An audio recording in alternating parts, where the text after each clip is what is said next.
बोला बोला छठी मैया की।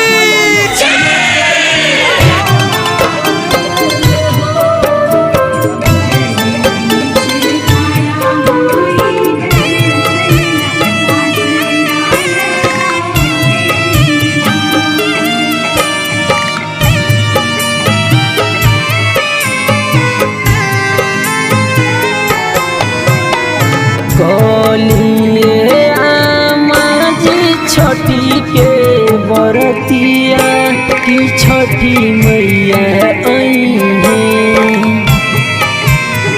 कलिए आमाजी छठी के बरतिया की छठी मैया आई है।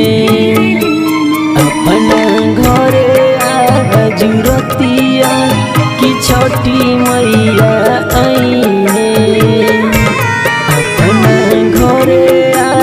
जुरतिया की छठी मैया